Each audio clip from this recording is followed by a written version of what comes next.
What's up, boys and girls? Welcome to another episode of Walk on Wisdom. I'm your host, Michael Chandler, who by no means am an expert at anything, but have learned a couple things along the way on this crazy journey that I've been on for the last almost 37 years on this planet.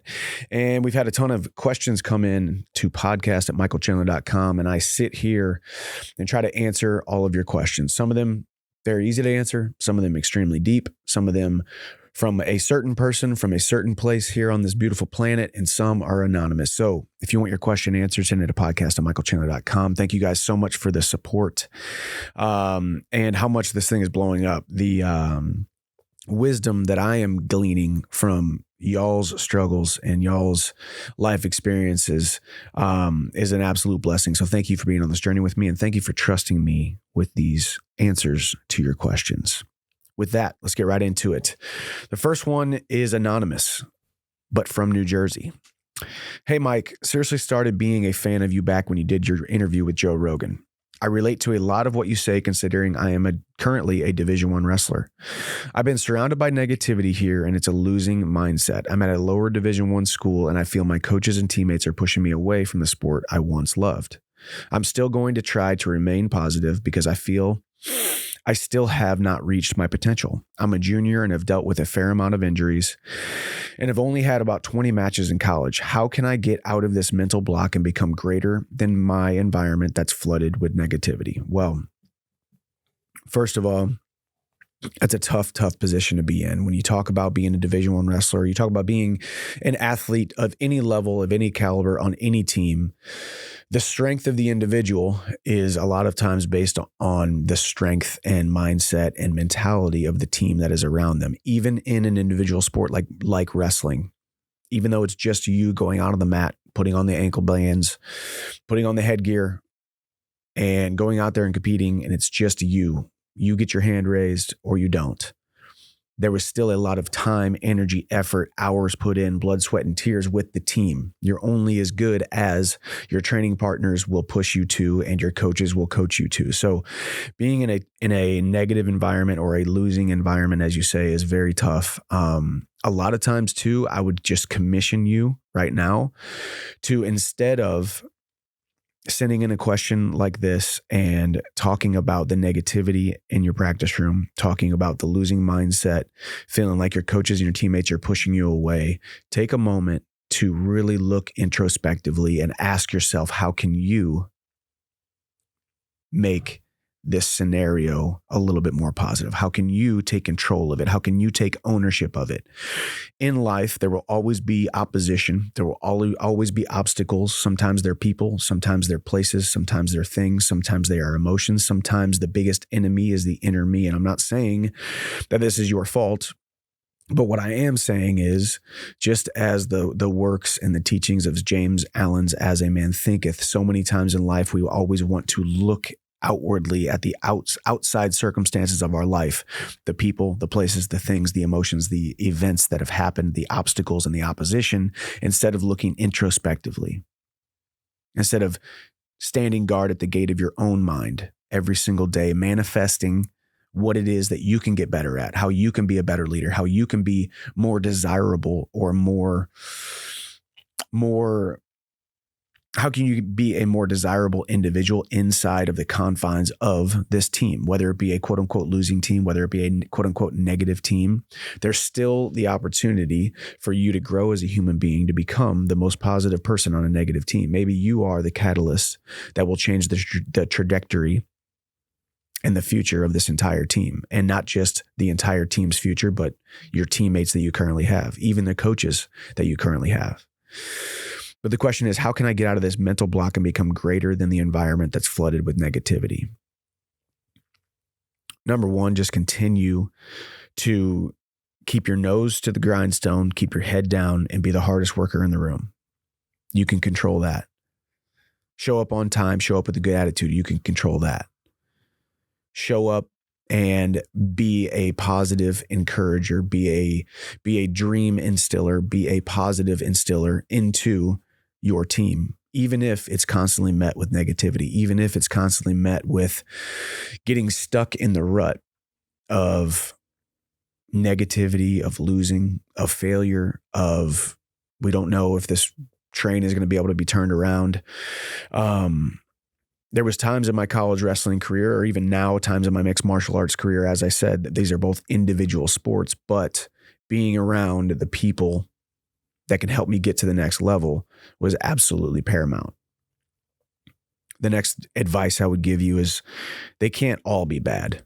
They can't all be negative. They can't all be having, quote unquote, a losing mindset. Like you said, they can't all have that. I can tell you right now, in my college wrestling career, I wasn't great friends with a lot of the guys that I wrestled with. Maybe that was my own mentality. Maybe I had too high of a standard. Maybe I was the lowest guy on the totem pole who was overlooked. So therefore I had a chip on my shoulder. I admit all of those things, but I only had a few really close friends that I spent most of my time with. The guys that had the same goals as me, the guys that had the same visions as me, the guys who had the same work ethic as me, the guys who had the same priorities as me. In the college wrestling environment, everyone is left their home, left their families. They are on their own, free to make whatever decisions that they want to, whether that be the party life or the sport life, whether that be chasing your dreams or chasing the high, chasing the fun, chasing the girls. And in my past, or in my opinion, there was only a few guys who had the same goals as I did. So I naturally gravitated towards those people. But I would also challenge you, as I said, to flip it on its head. Instead of looking for people to gravitate toward, which is extremely important, be yourself someone who is deserved of being the type of man or the type of athlete that other people gravitate towards. Start to serve more, start to look more positively at these scenarios, and you will most assuredly start to see things from a different standpoint, through a different lens. And this isn't just the college wrestling environment. This isn't just mixed martial arts. This just isn't just athletics. This anonymous note could have come in from anywhere around the world about any kind of vocation, any kind of organization, any kind of career that any of y'all could have. If it's constantly negative, if it's constantly a losing mindset, if it's constantly toxic, as people say, or constantly draining, number one, look introspectively, because you'll never, ever regret taking more of the blame and shouldering more of the ownness, because it will in turn add layers to your human being. So best of luck to you in this off season, because now I know it's wrestling off season. We just got done with nationals, and really look introspectively. Maybe take a break if you need to, and come back next season with a vengeance and be the most positive leader on the entire team. Next question comes from Joe. Hello, Chandler. Thank you for being an example for everyone to look up to, not just in the sport of MMA, but in all areas of life. I can't help but notice the wonderful group of people that you have put yourself around, which help you set a high standard in your life, such as Ed Milet and Cameron Haynes, to name a few. I am currently 21 and finishing up college, and I wanted to ask what tasks I can do daily to put myself around excellent people like you have. See you at the top, Joe. Well, Joe, the first thing that I would say is you don't get in the room with high-functioning individuals, high-functioning, goal-oriented, high-producing individuals unless you are yourself one of those type of people. See, I think we need to constantly be working on ourselves so much that getting in the room with the Ed Milets and the Cameron Haynes or the other people of influence that I've been able to get around, we create a reputation for ourselves. We create a life for ourselves. We create, as I said in the previous question, a lifestyle and a shiny object that people want to gravitate towards. So we focus so much on ourselves and build ourselves up, build a life for us and a platform for us and a reputation for us, that being in the room with other people, like you just mentioned, is just a positive byproduct of it. And I by no means sit here and say that I can even hold a candle to Ed Milet's business acumen or the motivator that he is, the author that he is, the speaker that he is. I by no means say I even hold a candle to Cameron Haynes and his marathon that he runs a day, how well he shoots a bow, the following that he has, the platform that he has. I by no means say that I can even hold a candle to a lot of the people in my life. But I think if you ask them why they are drawn to me or gravitate towards me, is I think it always boils down to the hard work. It always boils down to operating within your truth, within your gifts, and pursuing something that is so much bigger than yourself that people can see it and they are inspired by it. I've had some very, very amazing messages from some very, very high level, high functioning, high performing individuals on this planet, both whether it be on the phone, text message, through Instagram, through meetups at different events that I've been to. And the way that they see me, if I was just able to see myself a little bit more like that, heck, I'd be on top of the world. But that's why we want to surround ourselves with those type of people, the type of person that we say, I want to be like that guy. I want to be able to do what he does. I want to be able to do what she does. I want to be able to speak like they do. To be able to do those things and continue to build yourself into that human being. As I said, people gravitating towards you will be a positive byproduct. So what tasks can you do daily to put yourself around excellent people like I have, Joe? Turn yourself into the greatest Joe that you possibly can. Turn yourself into the human that God has destined you to be. You were built and born with, commissioned with, and given so many talents and blessings and abilities. Cultivate those things. Be in your journal every single day, writing down what you want to be, do, and have. Visualize those things, meditate over those things, pray over those things, pray for wisdom, pray for the right doors to be opened, the right doors to be closed, the right doors to remain locked until due season, when it is time to reap the reward of the seeds that you have planted. Turn yourself into a happier, healthier, harder to kill individual, and more positive people on higher and higher rungs in your community, both in your actual city that you live in, state that you live in, or around the world, social media, events, traveling. Those people will start gravitating towards you.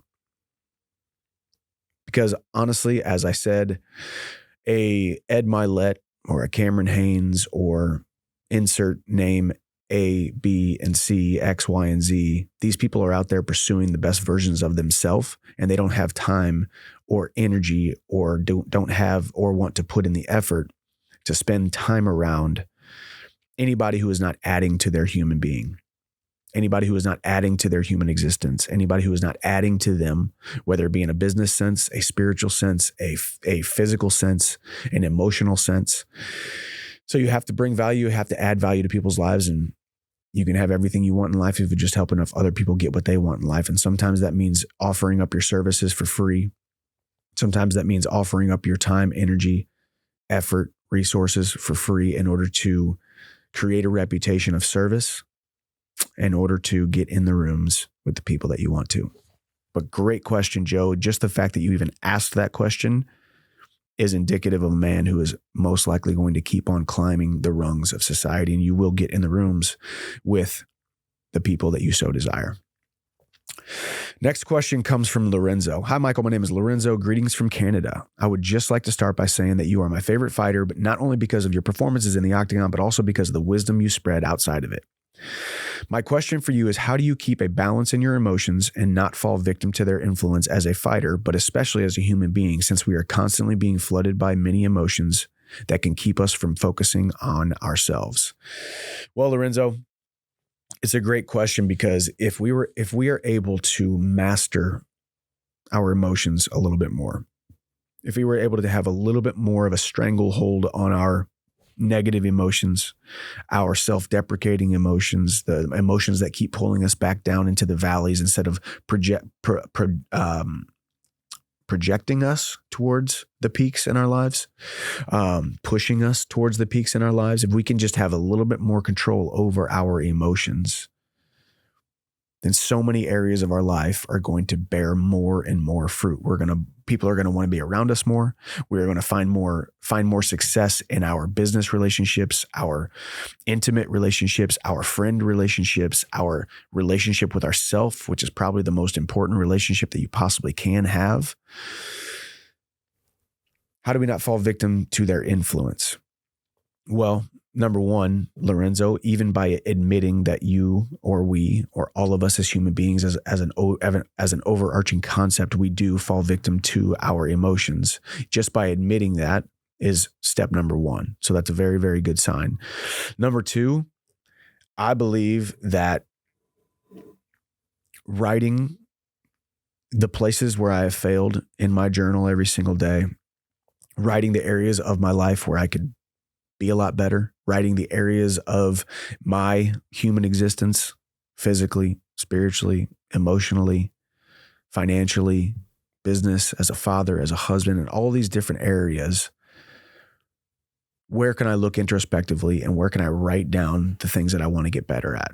Just like in mixed martial arts, okay, I know I want to get better at defense. Okay, I know I want to get better footwork. I know I want to stay strong, stay fast, stay explosive. I can quantify and look at all of these different aspects of my mixed martial arts game because it's a physical, tangible set of skills and skill set that I can continue to create more and more increase in. So why can't I do the same thing with my emotions? Okay, well, when I notice whenever I go into this type of scenario with this type of person, this type of relationship, I feel a little bit more intimidated than if I go into this scenario. Or someone did this to me. I was wronged. I was taken advantage of. I was hoodwinked. I was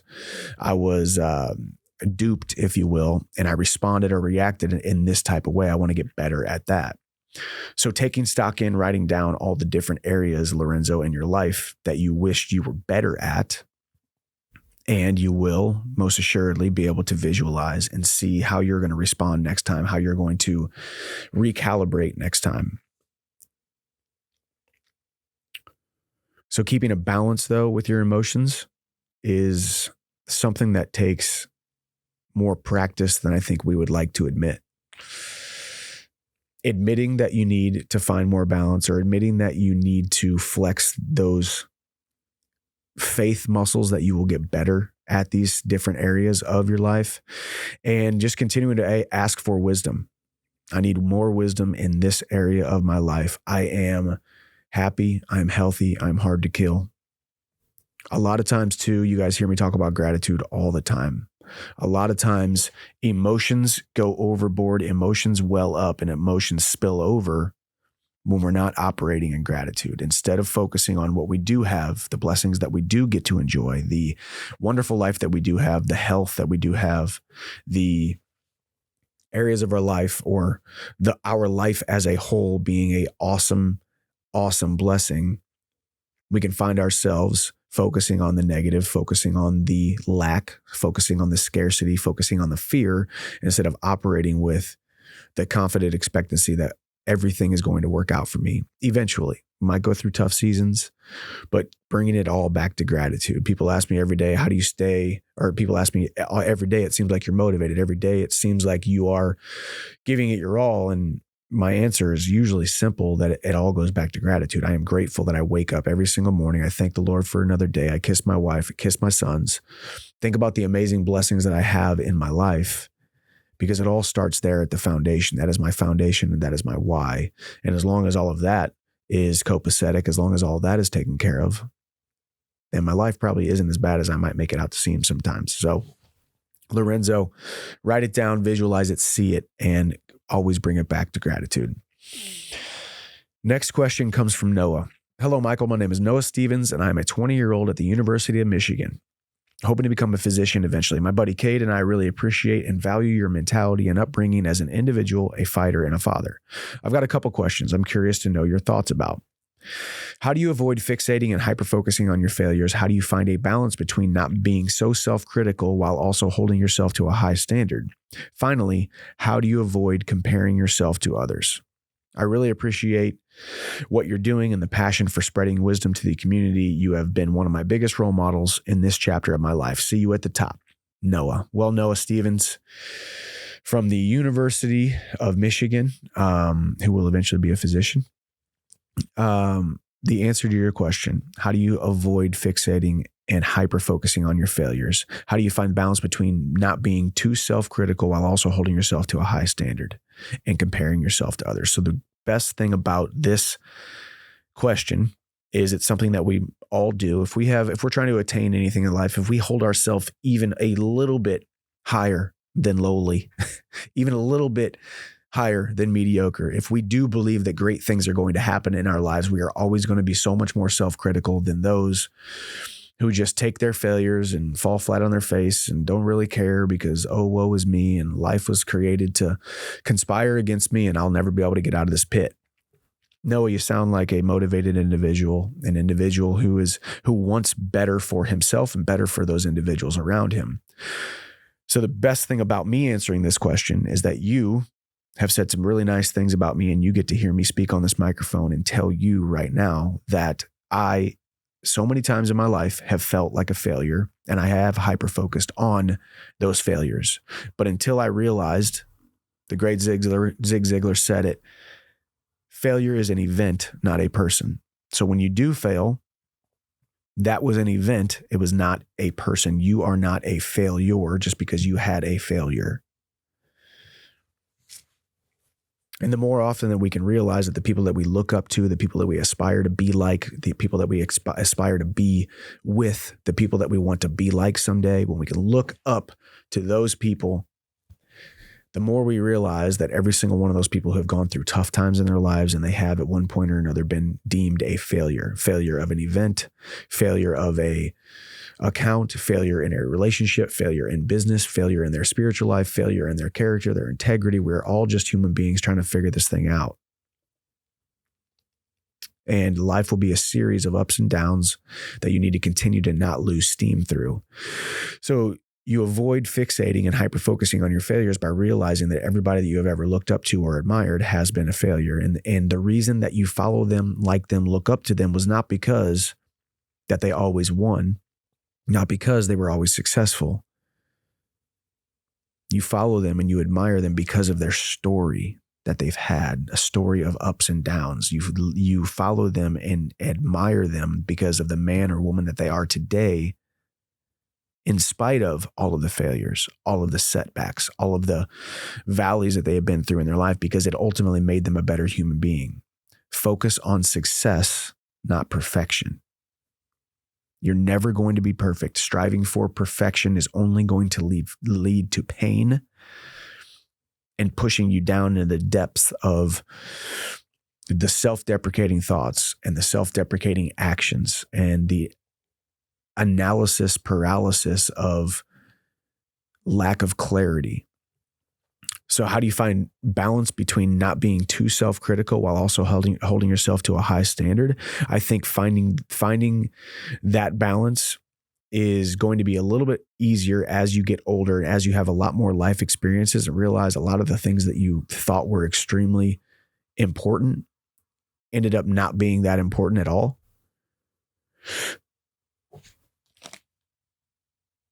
Is there a siren going off? Yeah. Okay.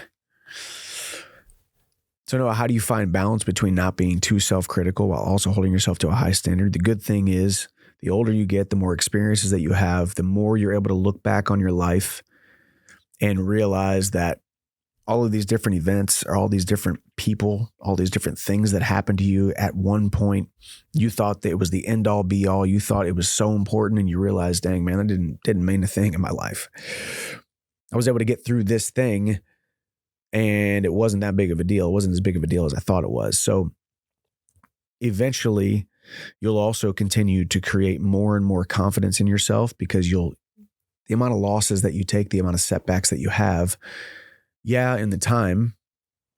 that moment, they're tough to deal with. They're tough to swallow. It's a hard pill to swallow. It's a painstaking growth season that you need. But then now, once you get on the other side of it, you have more confidence as a more seasoned, more well-equipped human being.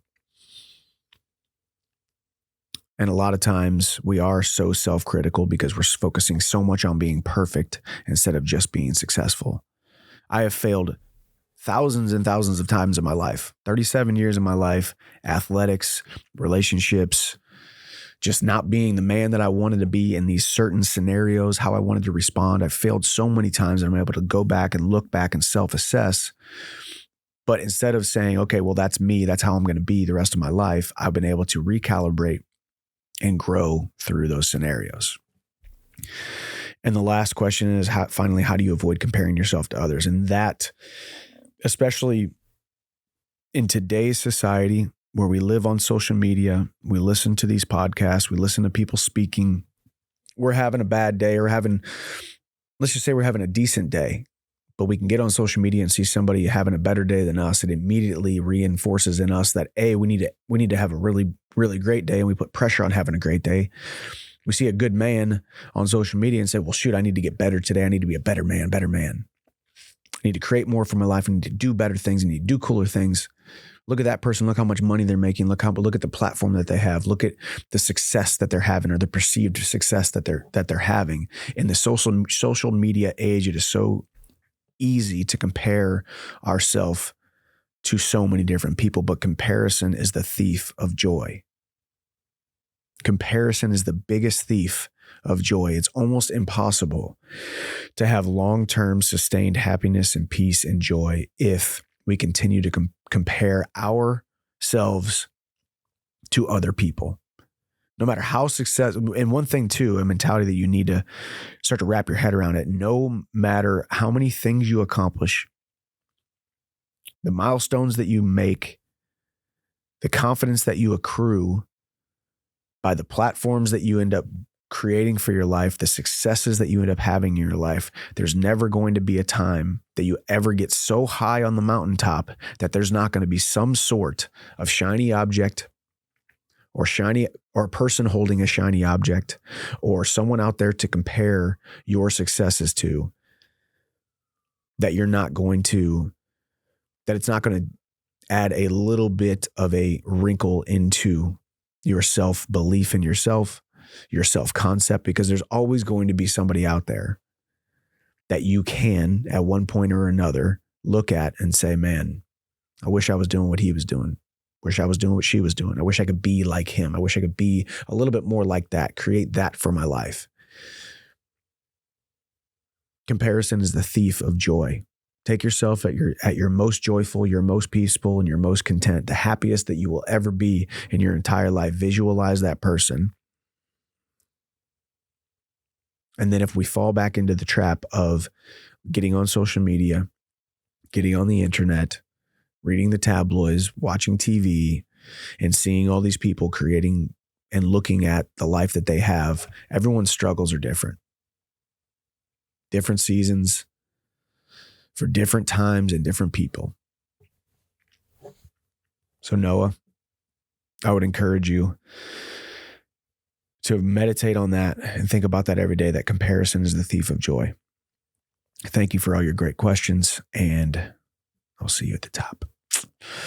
Next one comes from Cam, Brisbane, Australia. We all want to know, Michael, can we expect a tough season with good pranks and trash talk like the old days? See you at the top. All right, a little bit of a switch up here. Now we went from some mindset stuff straight to some tough talk. TUF 31 was a blast. TUF 31 out in Vegas, opposite Conor McGregor, Team Chandler versus Team McGregor. It was an experience that I will never forget as long as I live. My guys, I will never forget them as long as I live. I was overworked on days. I was overstressed on days, overstretched on days. And that's how I knew that it was exactly where I was supposed to be, because it challenged me in ways that I never thought was possible. But can you see a bunch of good pranks and trash talk? I guess you'll have to wait and see.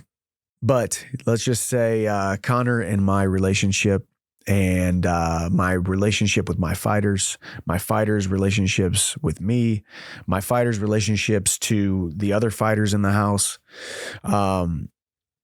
There was a lot of ups and a lot of downs. Let's put it that way. A lot of fun. It's going to be a lot of fun TV on the edge of your seat all summer on ESPN Tuesday nights, starting May 30th. Every Tuesday night on ESPN. It's going to be a lot of fun. I think you guys are going to enjoy it a lot. Definitely some trash talk, definitely some pranks. Always a coach's challenge, like there always is. Some great fights. Team Chandler did well. So proud of the boys. Team Team McGregor did well. Aside from McGregor and his coaching staff, obviously I didn't really spend a lot of time getting to know them much. It was more business. But I did get to know, a few of the other fighters on the team, even on Connor's team, because you got to remember too, I'm just I might not be their coach for the season, but I am a guy who's been in the sport for a very long time that they can glean information from. So it was really cool to have all 16 guys there. Obviously I like my team more because I spent a lot of time with them and I love those dudes, but Connor and I had some fun. We'll put it that way. So can't wait for y'all to see, but thanks for the question, Kim. Next one comes from Benjamin. Hey, Michael, I admire you for being one of the most hardworking, kind-hearted, and vulnerable athletes, not just in MMA, but all sports. We need more people like you. I had a question about how to deal with unappreciation. The episode that you discussed briefly on feelings of unworthiness was insightful. However, my question has to do more about dealing with other people, like your romantic partner, friends, family, and at the workplace where you feel unseen and unheard despite giving your 100% day in and day out. I'm often bitter and resentful because I often feel unappreciated. Thank you for taking the time to read this question. God bless and see you at the top, Benjamin. Well, Benjamin, thank you for the kind words. A lot of people call me hardworking. A lot of people call me kind-hearted. I appreciate that, but I like that you call me vulnerable. I do think that we all are all just human beings on this planet trying to figure this thing out, and without showing vulnerability, and not dubbing vulnerability as a weakness, then and only then can we really peel back the layers of ourselves and add value to not just ourselves, but everyone out there. So thank you for that. So dealing with unworthiness, whether it be from your romantic partner, friends, family, workplace, feeling unseen and unheard despite giving 100% every day, day in and day out. My initial thought here, my initial reaction, Benjamin, is we've really got to be careful and tread lightly if we feel as though we are unappreciated. We got to make sure that we don't dive into looking outwardly and blaming everyone else for the unappreciation. Is it 100% unappreciation? Or is it our perception of feeling unappreciated? Is it our own feelings of unworthiness? Is it our own feelings of looking at the man in the mirror and not feeling like we love him? There's been times in my life where I feel unappreciated, feel unworthy, feel overlooked, feel unseen. And those times in my life, I've been able to look back and say, well, I needed a little bit more self-esteem there. I needed a little bit more of a self-image boost. So it always goes back to, as we always say here on the pod, gratitude and getting in your journal every single day, writing down what you want to be, do, and have, and how you want them to respond, react, and see you every single day. When you show up, if you truly are showing up every day, giving it your all, 100% day in and day out, best foot forward, positive attitude, positive aura about you, it's really hard for people to overlook that, because we are created for relationships. We're created for connection, social connection, community connection.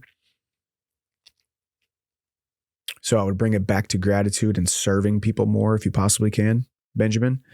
Serving people more, being more of service. Definitely don't take the approach of the victim in this scenario. Put your best foot forward. Wake up tomorrow, putting your best foot forward, saying, I am, even though I know I'm giving 100%, I'm going to give 110%. Try it for 1 week.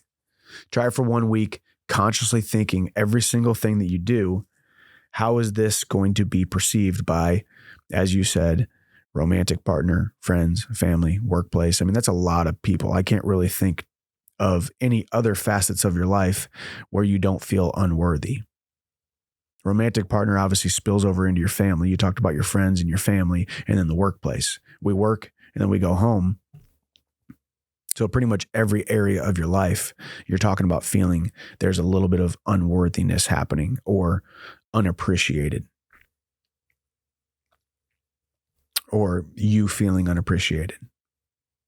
So we've really got to be careful that this isn't self-imposed. We've really got to be careful that this isn't you falling into this and it's your own mentality, because we're basically talking about every area of your life. And I'm sorry if this is not turning into the positive message that you want, but my answer to this question sounds like every area of your life you feel unappreciated. And the easiest way to feel unappreciated in every area of your life is that you don't appreciate you. The chains of your past may be causing lack of clarity for who you are, what you deserve, where you're at in your life, what you truly are creating for your life. Do you show up every day giving it 100% like you claim to be doing in this question that you sent in? Are you serving others?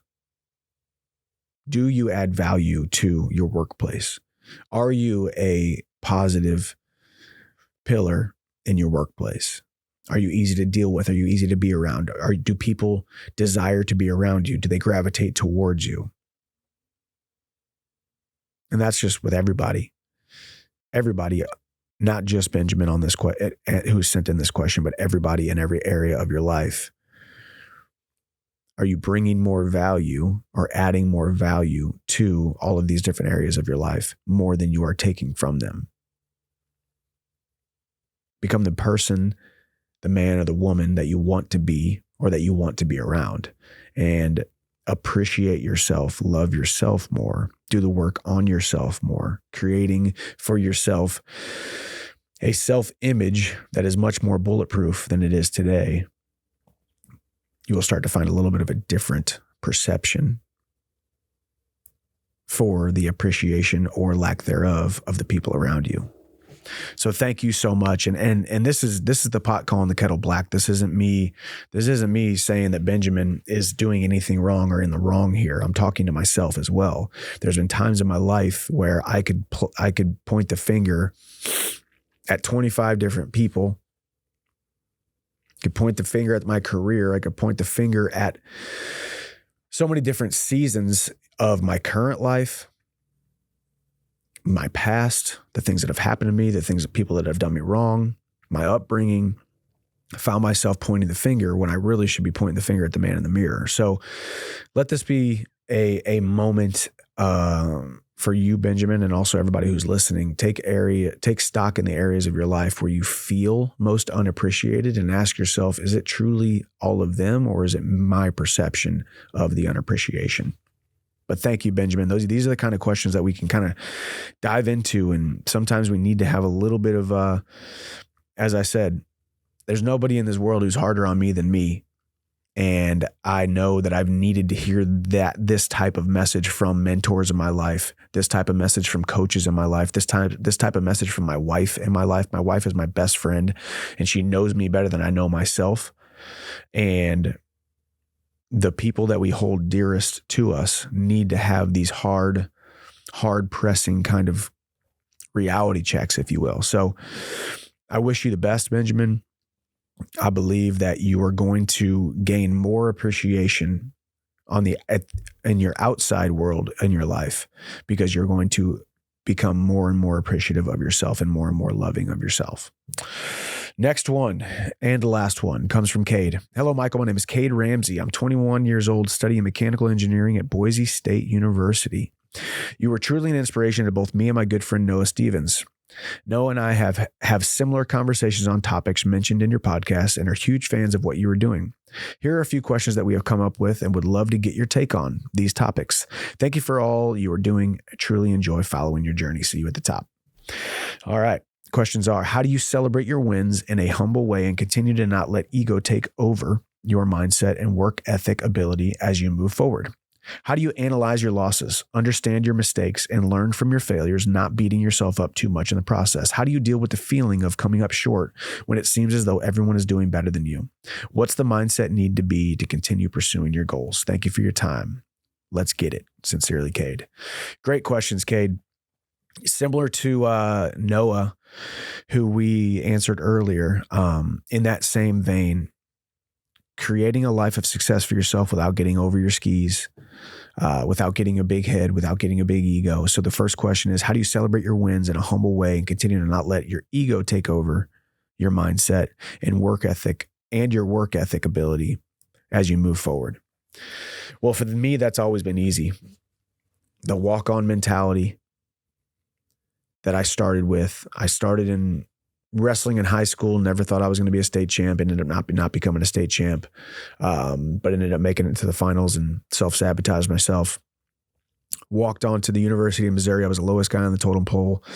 So that mentality of being the lowest guy on the totem pole, walking into a room, even today, I've gotten questions about kind of similar to the effect of, hey, what's it feel like to walk into a room and know you can beat everybody up? Or what's it feel like walking into a room and being the biggest celebrity in the room, having the most Instagram followers and being the biggest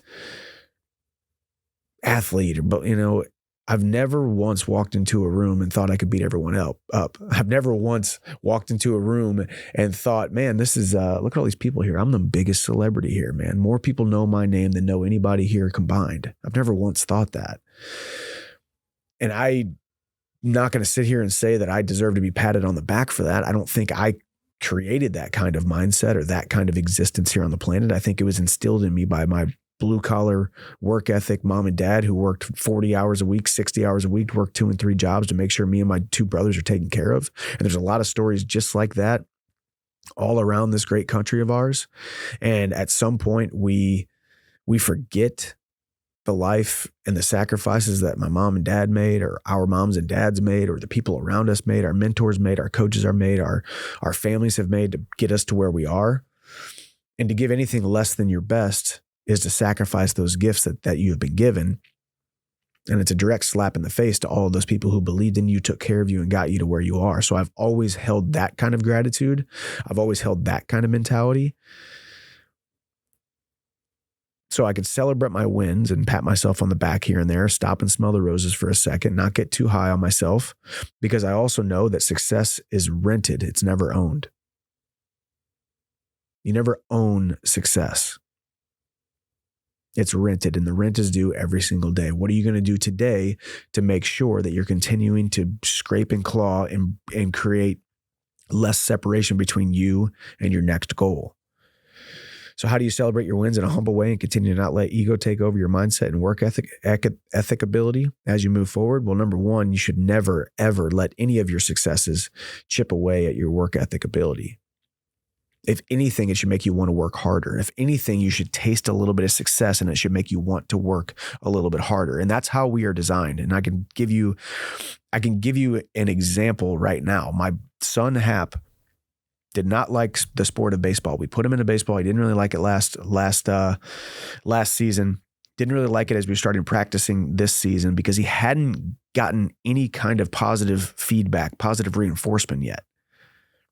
He was missing the balls. They were pitching it. He was missing the balls. He was probably maybe the worst batter on the team when we first started. Probably average when it came to throwing the ball or catching the ball. Now we had a game yesterday. He got 2 hits. He caught 2 balls. He kind of knew what to do a little bit. He's starting to learn a little bit more. He's starting to get a little bit of positive reinforcement, positive feedback, and his attitude and his mentality completely shifted. That's the way God designed us. He designed us to create a goal for ourselves, have a target to shoot for. When we shoot for that target, excuse me, my wife is calling me. Perfect timing. We shoot for that target. We hit that target. Oh my gosh, hold on. There's an active shooter at like a Presbyterian church, like right down, like half a mile from our office. All right. So I'm just letting you know. Well, so the podcast just got cut short and interrupted. As you guys saw, my wife called me, and we had just got done joking the day before about how I usually put my phone on silent, but she's on my favorites list, obviously, in case there was ever an emergency. Her phone call comes through, her text comes through, because obviously, A, she's my favorite person on earth, but also B, in case there's an emergency. And it was absolutely an emergency, like you guys saw. The Covenant shooting was happening right as we started that podcast. We started that podcast somewhere around 10 a.m., which was when that was all going down, and it all happened right here in my community, Green Hills, Nashville, Tennessee. It was chilling. It was frightening. It was just a crazy experience, and it's very serendipitous. A couple minutes ago that you guys were listening, what I was saying whenever all that happened, we were talking about your goals. We were talking about having a target to shoot for, having something to look towards, to aim towards, and to shoot for. And that's when the call came in, and just around the time that I was saying that and giving that analogy or that metaphor, having a target to aim at and something to shoot for, that shooting was happening. And more specifically, Rex Engelbert, Michael Collazo, and other brave men that walked into danger, walked toward danger, walked toward an active shooter at the Covenant School here in Nashville. They were brave in the unknown, clearing rooms, walking down the hallways, walking toward an active shooter that had already taken lives and would have undoubtedly taken more lives had they not responded so quickly. It's horrible, it's tragic. But there is that one silver lining of the fact that the Nashville Metro Police Department, as I said, Rex Engelbert, Michael Collazo were the two that put the shooter down, plus the others. I believe there was 6 that ran into that school, frantically clearing rooms and being